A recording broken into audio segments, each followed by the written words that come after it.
আমি লাইফে আমার মায়ের কথা শুনেছি, আমার বউয়ের কথা শুনেছি, আমি ঠকিনি। সো নারী দর্শক যদি কিছু বলে ওটা মেনে নেওয়া ভালো। সত্যি কথা হচ্ছে কেউ কখনো পৃথিবীতে কারো জায়গা নিতে পারে না, এবং আমরা কেউ কারো জায়গা নেওয়ার জন্য তাহলে একটা জাস্ট রিপ্লেসমেন্ট ক্রিয়েট হবে। তো জাস্ট কালকের সবগুলো শো হাউসফুল হয়েছে, আজকে শোগুলো হাউসফুল যাচ্ছে আলহামদুলিল্লাহ। বাট আম শিওর যে অনেকে এখনও দেখেননি, অনেকে ছুটি কাটিয়ে বাড়ি থেকে আসেননি। তো তারা যখন আসবেন এবং তারা যখন দেখবেন, আমি শিওর যে আমরা তাদেরকে একটা এন্টারটেইনিং সিনেমা উপহার দিচ্ছি, আর তারা প্রত্যেকটা পার্টে প্রত্যেকটা সেকেন্ডে সেই এন্টারটেনমেন্টটা তারা গ্রহণ করছে। So I think that is the ultimate success for any team. ভাইয়া ঈদে মানুষ লিখে ঈদ মুবারক, কিন্তু এখন দেখছি সবাই লিখছে মাইনাসে না প্যালাসে। এটা আসলে কেমন লাগছে? এই যে এগুলো হয় না যে মানুষের কোনো জিনিস যদি খুব বেশি ভালো লেগে যায়, যেমন আমি আপনাদের সাথে শেয়ার করি, যখন প্রথম গানটা আমরা সিলেকশন টাইমে ছিল, যখন প্রথম গানটা আমাদের কাছে আসলো, আমি নিজে মনে হয় 14 বার আর 15 বার টানা শুনেছি, এবং পার্টিকুলারলি গাড়িতে শুনতাম, কারণ it has a different vibe. তো আমার মনে হচ্ছিল যে এই ভাইবটা যখন ঈদের সময় দর্শক পাবে, তখন একটা সোনায় সোহাগা হবে।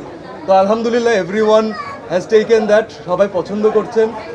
ঈদে বাজানোর মতো একটা গান পেয়েছি আমরা, বিভিন্ন হলুদে বিয়েতেও হয়তো বাজবে। So I think I am loving the whole experience. এগুলো না আমার উপরে আপনারা একটা বাড়তি প্রেশার অ্যাড করছেন, এবং আমাকে কিছু কিছু ভক্তের রোশনালে পড়ার উপায় বের করে দিচ্ছেন। তবে আপনি যে লাইনটা বললেন যে কারা বলছেন এটা পার্টিকুলারলি, নারী দর্শকরা বলছেন। শুনুন, আমি লাইফে আমার মায়ের কথা শুনেছি, আমার বউয়ের কথা শুনেছি, আমি ঠকিনি। সো নারী দর্শক যদি কিছু বলে ওটা মেনে নেওয়া ভালো। হ্যাঁ, I am very much grateful. আসলে সত্যি কথা হচ্ছে কেউ কখনো পৃথিবীতে কারো জায়গা নিতে পারে না, এবং আমরা কেউ কারো জায়গা নেওয়ার জন্য তাহলে একটা জাস্ট রিপ্লেসমেন্ট ক্রিয়েট হবে। যার সাথে তুলনা দিচ্ছেন, he is an industry in himself. তো উনি এত বছর কাজ করেছেন এবং এত ভালো কাজ করেছেন, আমাদেরকে প্রতি বছর এত অসাধারণ ছবি উপহার দিয়েছেন। এটা তুলনা আসাটাও আমার জন্য অনেক বড় একটা প্রাপ্তি। তবে প্লিজ এই তুলনাগুলো কেউ করবেন না। This is my humble request to you, কারণ আমি পার্টিকুলারলি কাজ করে গেছি এই কারণে যেন আমি দ্য ভেরি নেক্সট সিয়াম আহমেদ হতে পারি। তো আমি সেই আইডেন্টিটির জন্যই কাজ করব, এবং আপনাদেরকে ইনশাল্লাহ সিয়াম আহমেদ হিসাবে কিছু দেওয়ার ট্রাই করবো। সিয়াম ভাই আমার একটা প্রশ্ন, সেটা হচ্ছে প্রথম দিনে বেশ ভালো রেসপন্স পেয়েছেন, বাকি সিনেমার সাথে আপনার সিনেমার প্রতিযোগিতা কেমন অনুভব করছেন? কোনো প্রতিযোগিতা অনুভব করছি না, ট্রাস্ট মি।